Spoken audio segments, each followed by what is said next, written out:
Good morning मंडळी, कशी आहात तुम्ही? आय होप तुम्ही सगळे मस्त आहात आणि एकदम मजेत आहात. मी पण एकदम मस्त आहे. तर आता सकाळ झालेली आहे आणि सगळ्या बायकांची सुरुवात जी होती ती किचनमधूनच होते, कारण आपल्याला सकाळी सकाळी स्वयंपाक करायचा असतो. पण मी बाहेरचा आवरत होते तोपर्यंत हे किचनमध्ये आले आणि काय माहिती त्यांच्या डोक्यामध्ये काय आलं की आज यांना आमरस पुरी खायची होती. त्यामुळे त्यांनी मला न सांगता किचनमध्ये येऊन आंबे घेतले फ्रीजमधून आणि ते कापायला सुरुवात केली. आमरस पुरी. अरे वा, त्यांच्या नाश्त्यामध्ये आमरस पुरी असतो बघा. 10 वाजले आताशी आणि 10 वाजता हे आमरस पुरी खायला लागले, बनवायला लागले. सॉरी, चला पुरी बनवा पटापट. पुरी पुरी बनवा. व्हॉट इज दिस?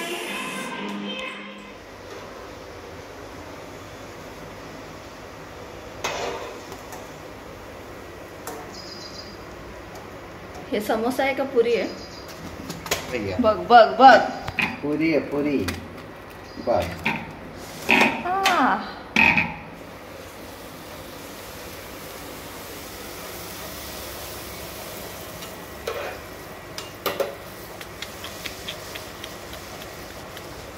हे बघा आमची समोस्यासारखी पुरी शॉर्टकटमध्ये कसं झालंय.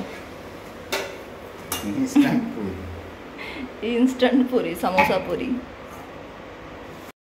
तर इकडे रेडी झाला आहे आमचा आमरस पुरी. तर चला आता देऊया.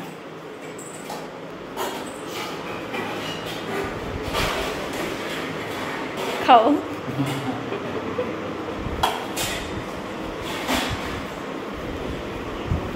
खाऊन सांगा कसं झालंय.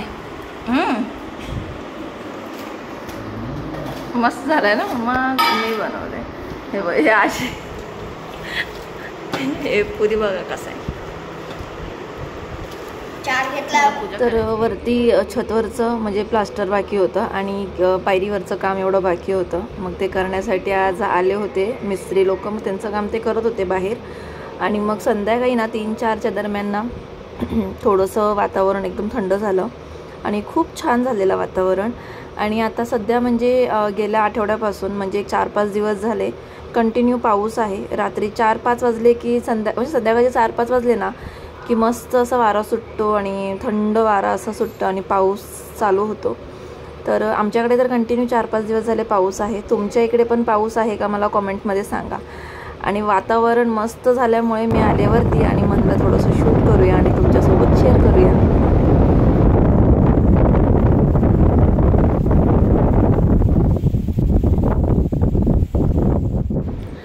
तर आता संध्याकाळ झालेली आहे आणि मग माझी दिवाबत्ती झाली म्हणजे देवपूजा वगैरे झाली.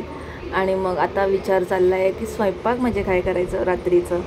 आणि खरं सांगू का, आज दिवसभर म्हणजे मी काहीच बनवलं नव्हतं. किचनमध्ये मी काहीच केलं नाही, कारण सकाळी ह्यांनी आमरसपुरी बनवली, दुपारसाठी शेवग्याची शेंगाची आमटी आणि भात बनवलं आणि संध्याकाळी 9 वाजले. बघू शकता तुम्ही, आता 9 वाजलेले आहेत रात्रीचे. आणि आज मला आलेला जाम कंटाळा स्वयंपाक करायचा. त्यामुळे मी अशीच बसली होती. हे रागात आले किचनमध्ये आणि यांचं काहीतरी चाललेलं बनवायचं.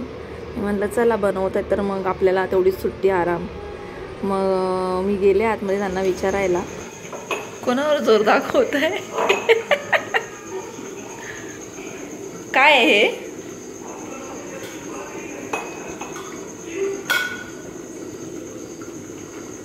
शेंगदाण्याची चटणी. चटणी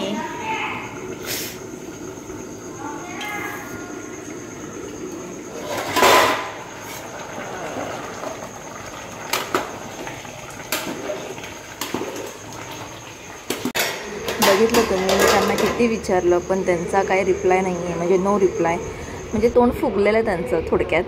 आणि चेहरा फुगूनच म्हणजे तोंड फुगूनच ते स्वयंपाक करत होते. तर म्हणलं ठीक आहे, थोड्या वेळासाठी येते, त्यानंतर नॉर्मल होतात. मग त्यांनी खिचडी बनवली आणि शेंगदाण्याची चटणी बनवली. आणि ह्यांची खिचडी म्हणजे ना बिर्याणीपेक्षा कमी नाही.